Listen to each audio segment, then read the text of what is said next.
ये चलने के लिए इनके बाद थोड़ा हो गया तो कहा दिवाकर को समझाया कभी ना आया और तो समझ ना आप लोगों के इस वीडियो में जो है क्लास 10th का मैथ एक्सरसाइज जो है 6.3 को जो है हल कराएंगे। तो उसमें से पहला जो है प्रश्न है, पहले प्रश्न का जो है पहला चित्र बना हुआ है। पहले जो है प्रश्न का जो है पहला जो है चित्र फर्स्ट जो है बना हुआ है कि या जो है ए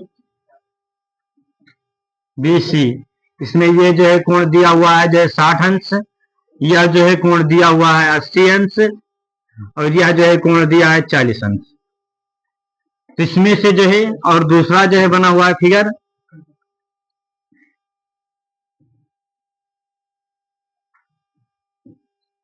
पी क्यू आर है। यहां से ये जो है आपका 40 अंश है, यह जो है 60 अंश है और यह जो है 80 अंश है। तो यहां हम देख रहे हैं कि जो है इसका जो है एंगल ए जो है एंगल ए बराबर जो है एंगल पी के है। ये किसके बराबर है? 60 अंश के बराबर है। इसके बाद जो है एंगल बी जो है एंगल क्यू के बराबर है, एंगल क्यू के बराबर है यहां से। उसके बाद जो है एंगल जो है सी एंगल आर के बराबर है। वो कितने बराबर है? 40 अंश के बराबर है। इस प्रकार जो है संगत कोण मतलब त्रिभुज जो है एबीसी, त्रिभुज एबीसी और त्रिभुज जो है पीक्यूआर के संगत जो है कोण बराबर है। संगत कोण जो है बराबर है। तो यहां से जो है त्रिभुज एबीसी, त्रिभुज एबीसी त्रिभुज जो है किसके बराबर होगा? तो यहाँ ये देखना होगा कि एंगल ए किसके बराबर था? तो 60 अंश के बराबर था। 60 अंश था मतलब एंगल ए का मान 60 था, पी का भी। तो एंगल पी ए जो है एंगल पी के बराबर है। तो यहाँ भी जो है आगे ए लिखा हुआ है तो पी भी जो है आगे लिखा जाएगा। बी जो है यहाँ बीच में है तो यहाँ जो है बी के बराबर कितना है? क्यू। क्यू लिख देंगे। सी के बराबर आर है। तो आर इस प्रकार जो है त्रिभुज एबीसी त्रिभुज पी क्यू आर के समरूप हो जाएगा यहाँ से। अब कह रहा है कि कौन सी जो है समरूपता कसौटी से होगा। इसमें लिखा बताइए कि आकृति जो है 6.34 में दिए चित्रों के युग्मों में से कौन कौन से युग्म समरूप हैं। उस समरूपता कसौटी को लिखिए जिसका प्रयोग आपने उत्तर देने में किया है। अब ये जिसे हम कहे कि ये दोनों जो समरूप है तो हमने किस आधार पर इसको समरूप कहा, उस समरूपता कसौटी को जो है लिखना है। ठीक है, तो ये हम किस आधार पे कहें? एंगल एंगल जो है एंगल समरूपता कसौटी, समरूपता जो है कसौटी से हमने कहा है कि ये दोनों क्या है? दोनों जो है चित्र क्या है? एक दूसरे के समरूप हैं। अब जो है इसमें से अब इसमें जो है दूसरा जो है चित्र है, दूसरा पहले का जो है दूसरा नंबर, पहले का जो है दूसरा नंबर है ए है, बी है, यहां से ये जो सी है, ये 3 है, ये 2.5 है।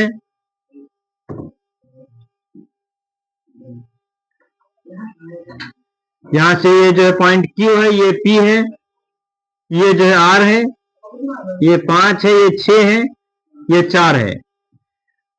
तो अब क्या हो, यहां देख रहे हैं कि अब ये देखना होगा कि यहां से कौन सा भुजा जो है उठाया जाए, यहां से जो है किस तरफ से चले। यहाँ जो है तो यहाँ 2 देख रहे हैं, 2 ले आ जाएगा। अब संगत भुजाओं का अनुपात यहाँ देखना पड़ेगा, संगत भुजाओं का अनुपात बराबर है कि नहीं उसको जो है चेक करना होगा। तो यहाँ जो है देखेंगे कि 2 जो है और जो है ये ए बी भुजा और क्यू आर भुजा ले लिया जाए और उसके बाद ऐसे फिर उसके बाद बी सी भुजा लेंगे और जो है पी आर भुजा लेंगे। तो ये इनका दोनों का अनुपात जो है बराबर होगा। ऐसे ए सी अपान जो है पी जो है पी की ले लेंगे। ठीक है, तो यहाँ ए बी जो है ए बी अपान जो है क्यू आर ले लेंगे। यहाँ से ए बी का मान जो है 2 हो जाएगा, क्यू आर का मान जो है 4। तो 2 एक 2 2 दूनी 4, तो यहाँ से 1/2 आ जाएगा। अब उसके बाद जो है ए बी के बाद जो है बी सी जो है पी आर जो हो जाएगा यहाँ से। तो बी सी का मान जो है कितना दिया? 2.5 और उसकी जार का मतलब 5 पॉइंट जो है हट जाएगा यहाँ से, तो पॉइंट हट जाएगा तो नीचे जो है एक जीरो बढ़ जाएगा पॉइंट के बाद, क्योंकि एक अंक है इसलिए एक जीरो बढ़ेगा, तो ये 25 हो जाएगा। 25 गन्ना 25 दूना 50, तो 1/2 आ जाएगा। अब यहाँ से क्या हो जाएगा, बराबर PQ AC जो है बटे PQ हो जाएगा, AC बटे जो है PQ, तो AC बटे जो है PQ हो जाएगा। तो यहाँ से 3 बटे जो है 6 हो जाएगा, 3 एक नम 3 3 दूनी 6, 1/2 हो जाएगा। तो इस प्रकार जो है यहाँ देख रहे हैं कि AB बटे जो है QR बराबर जो है BC बटे जो है PR बराबर जो है AC बटे जो है PQ, ये सब जो है क्या 1/2 के बराबर हैं। तो हम क्या लिख सकते हैं कि जो है दोनों त्रिभुज जो है समरूप हैं, क्योंकि जो है संगत भुजाओं का अनुपात जो है क्या है, संगत भुजाओं का अनुपात बराबर है या समान कह सकते हैं। इसलिए जो है दोनों त्रिभुज जो है समरूप होंगे। तो त्रिभुज ABC जो है अब किसके जो है समरूप होगा, त्रिभुज जो है PQR के होगा कि नहीं होगा, ये भी चेक करना होगा, ये देखना होगा त्रिभुज जो है PQR के समरूप हो रहा है कि नहीं। तो अब वो बताएं कि जो है इसको चेक करने के लिए वहां तो कोण था हो गया था, अब यहाँ पर क्या करेंगे कि यहां से जो है आपका एंगल A जो है, एंगल A को देखना होगा किसके बराबर है। तो एंगल A जो है ये जो है आपका एंगल A है, तो इसके सामने भुजा जो है BC है, इसके सामने भुजा BC है। तो यहां से देखना होगा कि BC यहाँ किसके बटे लिया गया था, BC बटे जो है PR किया गया था, तो PR भुजा ले लेंगे, क्या है PR भुजा ले लेंगे। अब PR के सामने चेक करेंगे कौन सा कोण आ रहा है, PR के सामने कोण जो है Q आ रहा है, तो इसका मतलब जो है कोण Q और जो है कोण A जो है बराबर होगा, तो इसका मतलब A के बराबर जो है कौन सा कोण होगा, Q बराबर होगा। अब चेक करना है कि B जो है किसके बराबर होगा, कोण B जो है किस कोण के बराबर होगा। तो यहां देख रहे हैं कोण आपका B ये है, अब इस जो है कोण B के सामने भुजा कौन सी AC है, अब AC के संगत कौन सी भुजा ली गई थी दूसरे त्रिभुज में, तो PQ, तो PQ हो गया। अब PQ के संगत जो है कौन सा कोण हो जाएगा R, तो यहां से R हो जाएगा। अब तीसरा जो है चेक ही नहीं करना, वो तो ऑटोमेटिक ही होगा, तो C जो है किसके बराबर हो जाएगा, P के। तो इसका मतलब यहाँ पर त्रिभुज ABC जो है समरूप होगा त्रिभुज जो है QRP के, ना कि जो है PR या जो है PQR के या PRQ के, ठीक है, QRP के समरूप होगा, ठीक है। तो यहां से अब ये किससे होगा, साइड साइड जो है साइड समरूपता कसौटी से, समरूपता जो है कसौटी से, है ना। तो इस प्रकार ये जो है अब इसमें जो है पहले जो है प्रश्न का जो है तीसरा फिगर देखिए यहां से,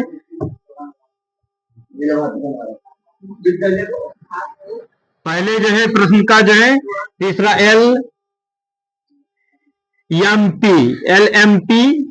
LMP ये जो है दिया हुआ है 2.7, यहां से जो है ये दिया है 3, ये जो है 2 है। उसके बाद जो है यहां से दूसरा फिगर है DEF, यहाँ से 4 है, ये 6 है और ये 5 है। तो क्या होगा, यहाँ से जो है देख सकते हैं कि यहाँ से जो है आपको जो है लेना होगा जो है यहाँ पर जो है 2 वाला जो है लेंगे 4 के साथ, तो 2 जो है भुजा किसकी है, MP की है, तो MP बटे जो है MP बटे जो है PE जो है कर देंगे, यहाँ से PE, तो MP का मान जो है 2 दिया है और PE का मान 4, तो 2 एक 2 दूनी 4, 1/2 आ गया यहाँ से। अब उसके बाद जो है क्या करेंगे, यहाँ से MP के बाद जो है हम लेंगे जो है PL, ठीक है, जो PL, ठीक है। तो यहाँ से PL बटे जो है क्या आ जाएगा DF ले लेंगे, तो PL जो है कितना हो जाएगा 3 हो जाएगा, है ना, और जो DF का मान 6 हो जाएगा, 3 एक 3 3 दूनी 6, 1/2 क्या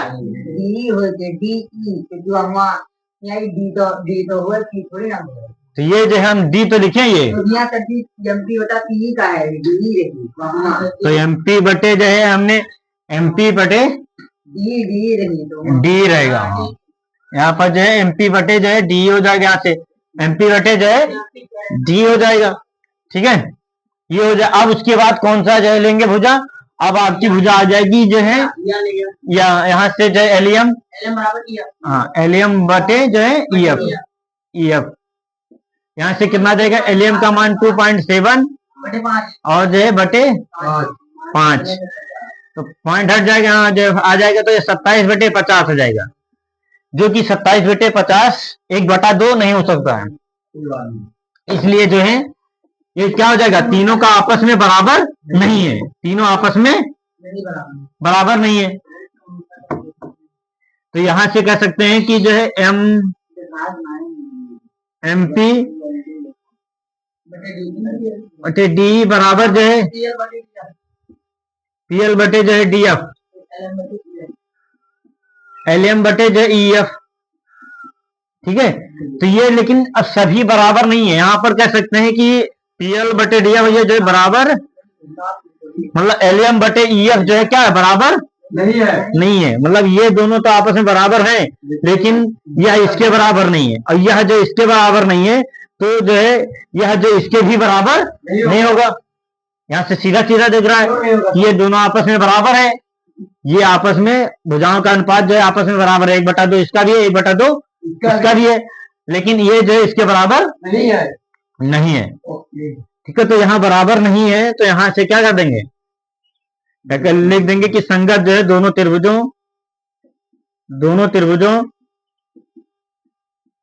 त्रिभुजों के संगत भुजाओं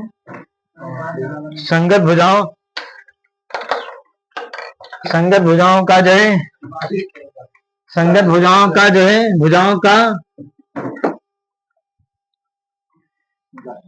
इंक डालो, संगत भुजाओं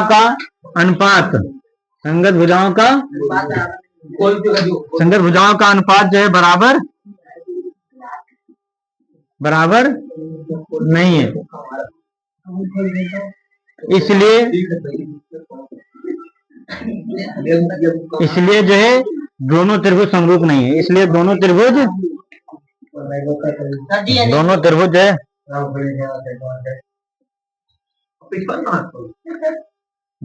जो है समरूप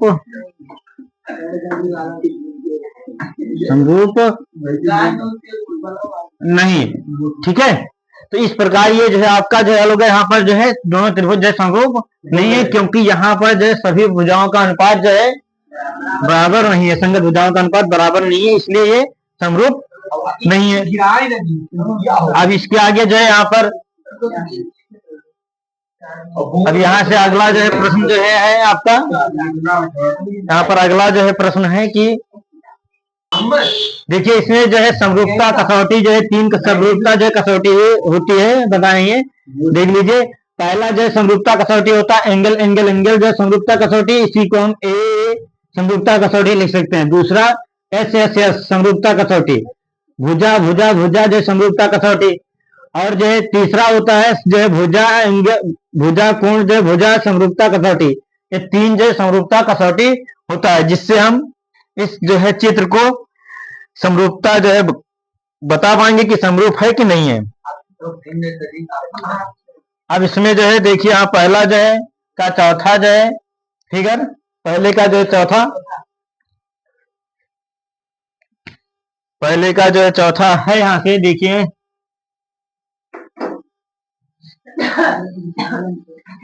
ये जो MNL फिर जो है यहां से है PQR, इसमें जो है आपका जो बना हुआ है 70 अंश का कोण, ये 5 है, ये 10 है, ये भी जो है यहाँ पर जो 70 अंश का कोण है ये। उसके बाद ये जो है 2.5 है, ये जो है 5 है। तो क्या हो गया ऐसे कि चेक किया जाएगा MEN जो है MEN बटे जो है क्या करेंगे, PQ लिखेंगे, MEN बटे त्रिभुज जो है क्या कह सकते हैं, त्रिभुज जो है MNL और त्रिभुज जो है PQR में, है ना।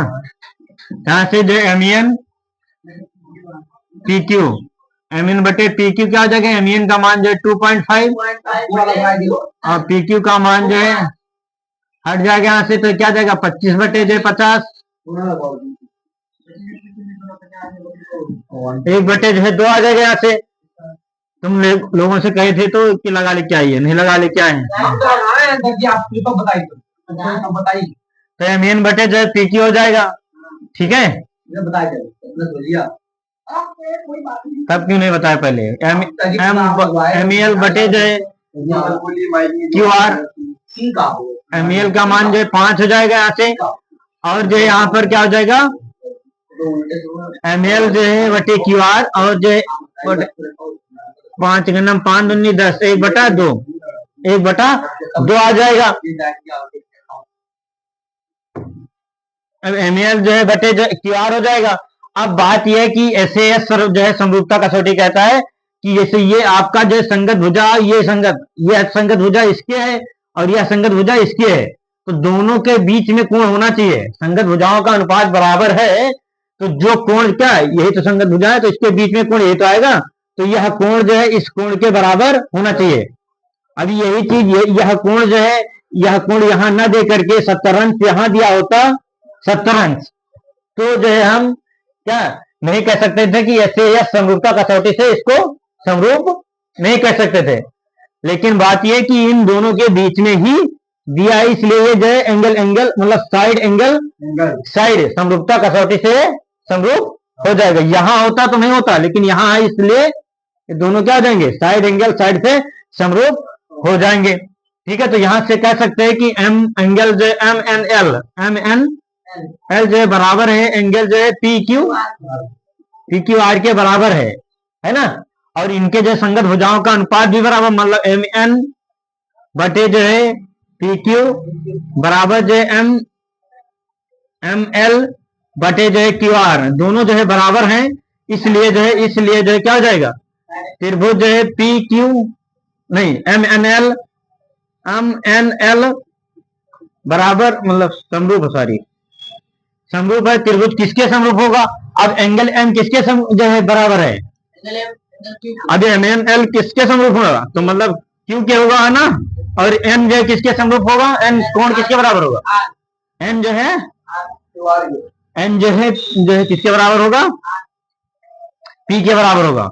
क्योंकि यहां देखना यह है कि एम एल जो था वो किसके बराबर है, एन कोण जो है किसके बराबर है, एन कोण जो है किसके बराबर है, एन जो है पी के बराबर। क्योंकि जो यहाँ पर देख रहे हैं कि एमएल जो भुजा है वह संगत भुजा किसके थी, क्यू आर के। तो एमएल के जो सामने कोण क्या है, एन है, तो यहाँ क्यू आर के सामने कोण पी है, तो ये पी हो जाएगा यहाँ क्यू पी, अब आर हो जाएगा एक। तो यहाँ से ये जो है त्रिभुज जो है एम एन एल जो समरूप होगा त्रिभुज जो है क्यू पी आर के, जो है इसको क्या कहेंगे, जो है साइड जो समरूपता कसौटी से, ठीक है। ये जो है समरूप हो जाएगा यहाँ से, ठीक है। तो इस प्रकार जो है यह प्रश्न जो है हल हो गया है। रुक दो जो है, अब यहाँ देखिए पहले का जो है 5वां नंबर जो है क्वेश्चन जो है, पहले का जो है 5वां नंबर है, पहले का जो है 5वां नंबर। तो यहाँ से पहले का जो है 5वां नंबर जो है प्रश्न है, इसमें देखा कि AB जो है भुजा, AB का अनुपात देखा जाए कि किससे बराबर है, तो AB भुजा का अनुपात, AB अनुपात जो है क्या लिखेंगे, DF करेंगे, क्या करेंगे, DF। तो AB का कितना दिया है 2.5 और जो है DF का मान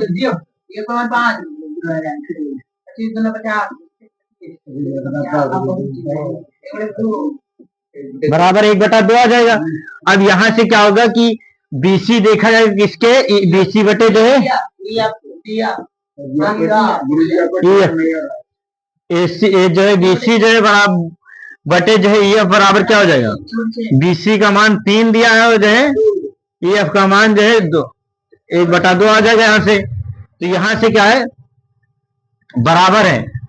अब उसके बाद लेकिन जो है यहाँ पर ये एंगल जो है एंगल B जो है B बराबर जो है एंगल F के होना चाहिए, एंगल B बराबर F होना चाहिए, जो नहीं है, एंगल जो है B बराबर F, लेकिन जो नहीं है है ना। तो जो है दोनों बराबर नहीं होना क्या चाहिए, एंगल बी जो है एंगल एफ के बराबर होना चाहिए। लेकिन यहाँ दे रखा क्या है, यहाँ पर जो है दिया है कि एंगल एफ बराबर जो है 80, जो है 80 दिया है, और एंगल ए बराबर 80 दिया है।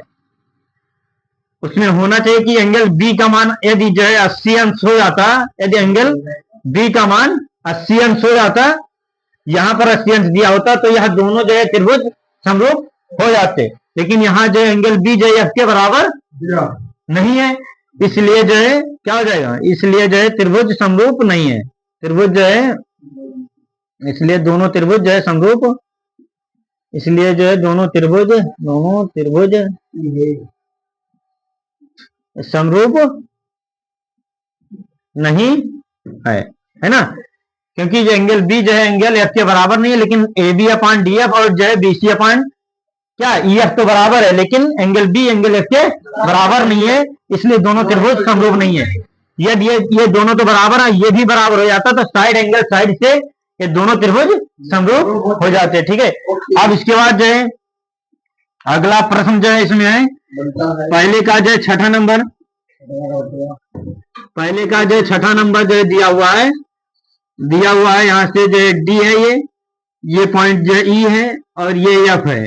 तो डी का मान जो है दिया हुआ है 70 अंश, और यह जो है दिया हुआ 80 अंश, और यहां से जो है क्या है, एक आपका जो है त्रिभुज है पी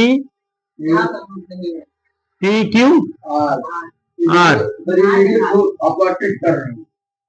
80 जो है अंश, और यह जो है 30 अंश है। ठीक है, अब बात है इसमें कि जो है हम जानते हैं कि दो त्रिभुज समरूप होते हैं, दो त्रिभुज जो समरूप होते हैं, यदि दो त्रिभुज जो है क्या होते हैं, समरूप होते हैं। तो यहां से जो है देखिए, यहां से पी क्यू आर एक जो है आपका जो एक जो है चित्र यह है त्रिभुज का, एक त्रिभुज ये है। तो इसमें एंगल 80 जो है दिया है एक, और एक जो है 30 दिया है। अब बात यह कि हम जानते हैं कि एंगल जो है समरूपता कसौटी से समरूप होते हैं दो त्रिभुज, लेकिन दो एंगल जो है समरूप हो मतलब बराबर हो, तो यहाँ देख रहे हैं कि एक एंगल 80 यहाँ दिया, तो एक एंगल यहाँ भी 80 है, दोनों तो बराबर हैं। लेकिन दूसरा वाला जो है यहाँ पर 30 है, यहाँ 70 है, ये बराबर नहीं है। यदि ये बराबर होता है ये समरूप हो जाता। लेकिन हाँ, एक उपाय है इसमें जो है देखा है कि क्या आ सकता है तीसरा एंगल, देखें कि बराबर है कि नहीं। क्योंकि अब यहाँ से दो एंगल दिया, तो तीसरा एंगल निकाल सकते हैं। क्या तीसरा निकाल सकते हैं, क्योंकि जानते हैं कि त्रिभुज के कोण योग गुण से जो है क्या इनको जोड़ दिया जाएगा, तो 70 और जो है 80 150 हो जाएगा, और 150 में से जो है 180 में से 150 माइनस करेंगे कितना आ जाएगा, 30 आ जाएगा। तो ये 30 आ जाएगा, है ना। तो यहाँ से जो है, और ये 80 30 जो 110 हो जाएगा। 110 जो है क्या कर देंगे, 180 में से घटा देंगे, 8 जोड़ के बाद बराबर, तो ये 70 आ जाएगा। अब इसका मतलब यहाँ दिखाई देने लगा आपको कि ऐसे एक यहाँ से निकाल लिए, वही से ये दिखाई देने लगा कि 80 और 30, यहाँ एंगल ई जो है एंगल क्यू के बराबर है, एंगल एफ जो है एंगल आर के बराबर है। अब जो है निकाल दिए तो जो है बराबर हो गया, इसलिए एंगल से जो है बराबर हो जाएगा। ठीक है, तो यहाँ जो है त्रिभुजों के कोण योग गुण जो है का फार्मूला लगाना होगा। वैसे थोड़ा बता दे रहा हूँ यहाँ से, इससे यहाँ थोड़ा शॉर्ट फॉर्म में जल्दी बता दे रहा हूँ कि एंगल ए प्लस जो एंगल एफ प्लस जो एंगल डी बराबर 180 अंश हो जाएगा। यहाँ से क्या होगा, angle E plus angle F plus जो एंगल डी बराबर 180 अंश। एंगल ई का मान कितना दिया है, 80 अंश। एंगल एफ का मान जो है निकालना है, एंगल जो है डी का मान कितना दिया है, 70 अंश बराबर 80 अंश। तो यहाँ से एंगल एफ का मान कितना निकल आएगा, 180 माइनस जो है 150 कितना आ जाएगा, 150 कितना आ जाएगा, 30 अंश। तो एंगल एफ का मान कितना आ जाएगा, 30 अंश। इसी प्रकार जो है हम ये एंगल पी का मान भी निकाल लेंगे। तो यहां से कह देंगे कि एंगल जो है आपका एंगल ई जो है बराबर है एंगल क्यू के, और जो एंगल जो है आर का जो है आपका एफ जो है बराबर है एंगल आर के, है ना। और एंगल जो है डी बराबर हो जाएगा यहाँ से एंगल पी के, एंगल जो है पी के बराबर हो जाएगा यहाँ से। तो अब क्या हो जाएगा, यहाँ से जब बराबर है तो यहाँ से दोनों त्रिभुज जो है क्या हो जाएगा, त्रिभुज जो है DEF, त्रिभुज DEF क्या होगा, समरूप होगा त्रिभुज जो है PQR। हाँ, PQR के समरूप हो, क्योंकि एंगल P, एंगल D जो है एंगल P के बराबर है, तो P लिखेंगे यहाँ से। एंगल E जो है किसके बराबर है, एंगल Q के, तो एंगल Q लिखेंगे यहाँ, और यहाँ से R हो जाएगा। इसलिए ये क्या हो जाएगा, एंगल एंगल समरूपता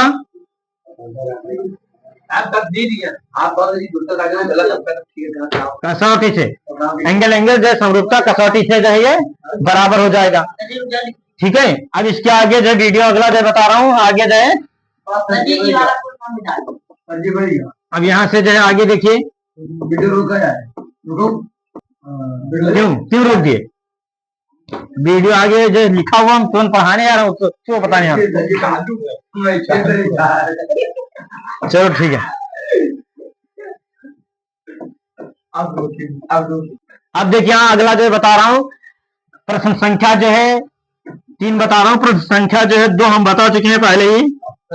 ठीक है, तो समलम जो है पहले तीसरा नंबर है, समलम ABCD, जिसमें AB जो है समांतर है BC के विकर्ण जो है, इस समलम जो है चतुर्भुज के जो विकर्ण है AC और BD परस्पर O बिंदु पर प्रतिच्छेद करते हैं। दो त्रिभुजों की समरूपता कसौटी का प्रयोग, दो त्रिभुजों की, यहाँ देखिए, दो त्रिभुजों की समरूपता कसौटी का प्रयोग करते हुए दर्शाइए कि OA अपान OC बराबर OB अपान OD। ये जो है क्या करना है, दिखाना है हमको। लेकिन समरूपता जो है क्या है, दो त्रिभुजों की समरूपता कसौटी का प्रयोग करते हुए, तो हम क्या करेंगे, यहां से ले लेंगे त्रिभुज जो है, हल करेंगे, यहां से सिद्ध करना है। तो यहां से दिया क्या है, आपको दिया है कि जो है, हाँ, ABCD एक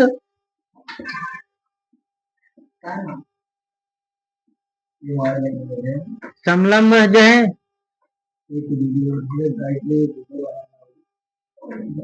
चतुर्भुज है,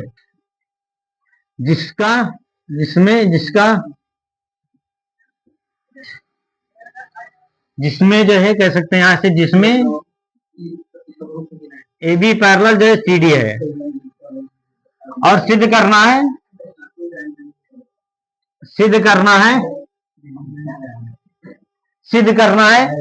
क्या सिद्ध करना है हमको, OA अपान जो है OA अपान OC और OB अपान OD दिखाना है यहाँ से। अब हम करेंगे क्या, यहाँ से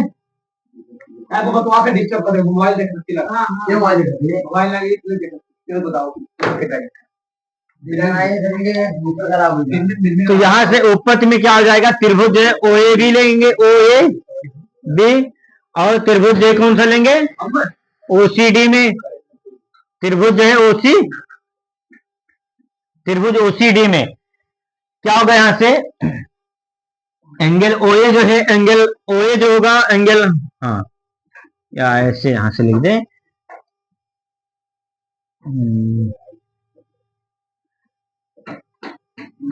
चलो जो थोड़ा पहले इसमें क्या कर रहे हैं कि जो बता दे रहा हूं कि कैसे जो हो जाएगा। वैसे यहां से एंगल जो है OAB जो है होगा, एंगल OAB जो है बराबर होगा एंगल OCD के, एंगल OCD के, क्योंकि ये दोनों जो है एकांतर जो है अंतःकोण हो जाएंगे, एकांतर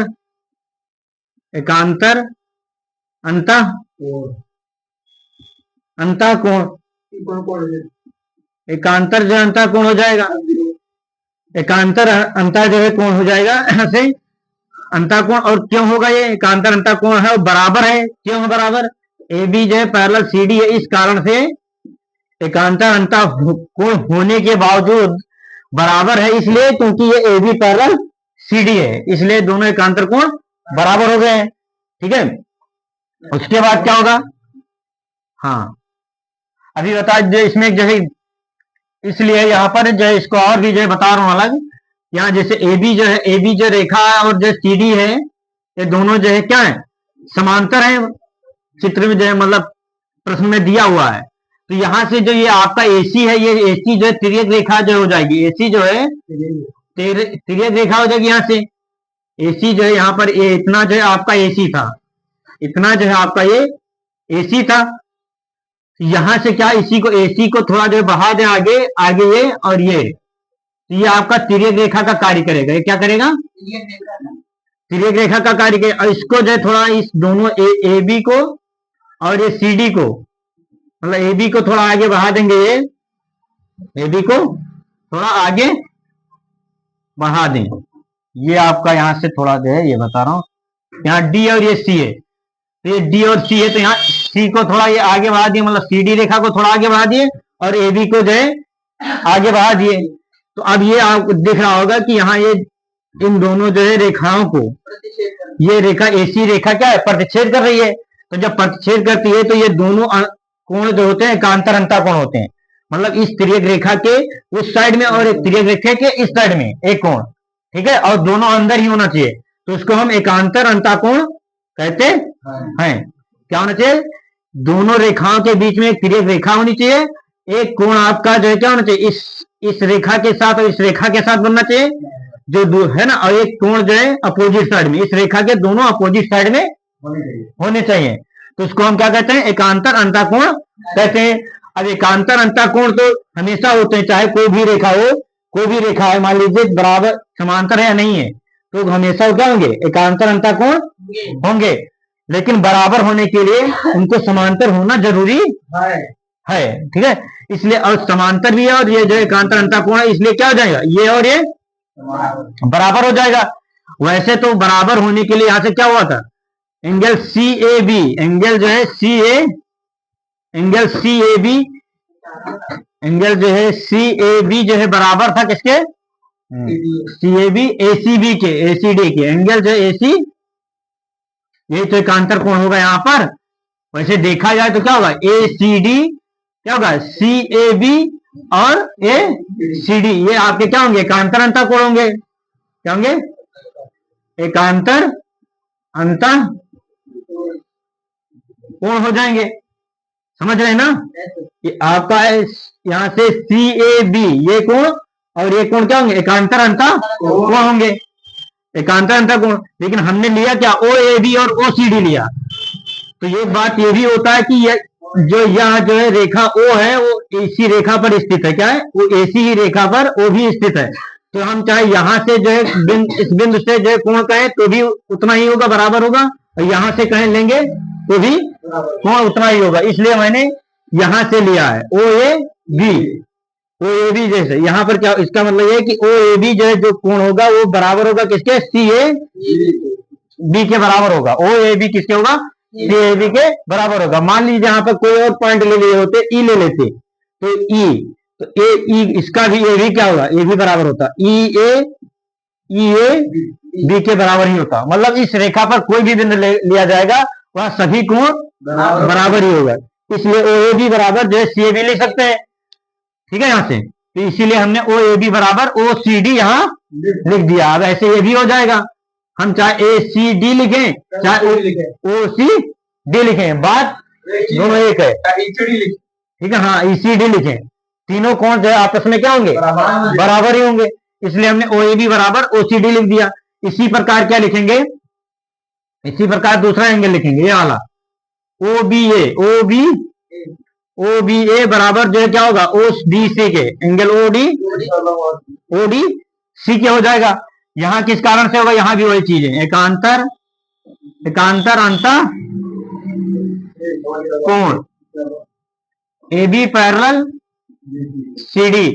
अब यहां पर कहा जाए क्या होगा? यहां पर तिर्यक रेखा आपकी जो BD कार्य कर रही है, तिर्यक रेखा में भी लिख लेता है, तिर्यक रेखा BD है। यहां पर जो है तिर्यक रेखा आपकी BD है, और यहां पर जो तिर्यक रेखा थी, यहां पर तिर्यक रेखा वो AC है, तिर्यक रेखा जो है हाँ AC, ठीक है। समझ में बात?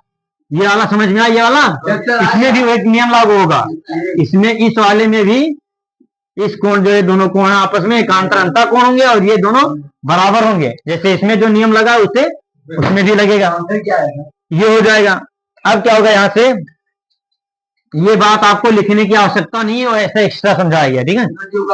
लाइन हाँ, इसको जो अंडरलाइन कर रहा हूँ ये जो आपको ऐसे बताया गया, ठीक है। इसको लिखने की इसमें इस प्रश्न में आवश्यकता नहीं है। अब यहाँ एंगल OBA बराबर जो है एंगल ODC हो जाएगा। अब यहाँ से हम ये जानते हैं कि केवल दो ही एंगल किसी त्रिभुज किसी दो त्रिभुज के दो कोण क्या है, आपस में संगत दो कोण बराबर है, तो दोनों त्रिभुज क्या होते हैं, समरूप होते हैं।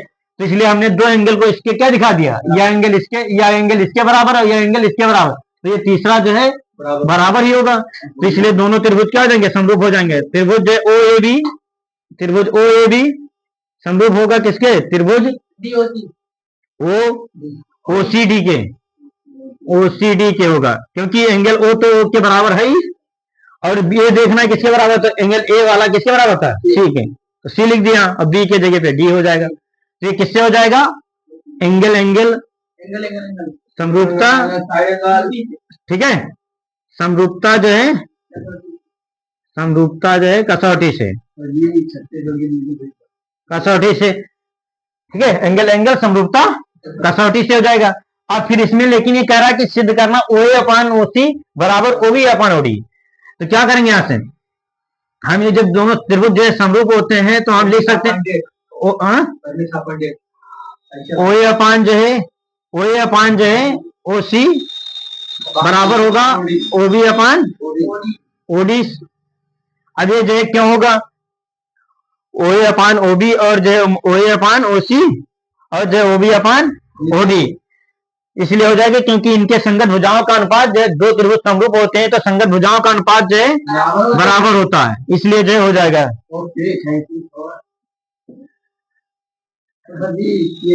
तो यहां से जो है क्या कह सकते हैं कि संगत भुजाओं का अनुपात जो है, संगत भुजाओं के अनुपात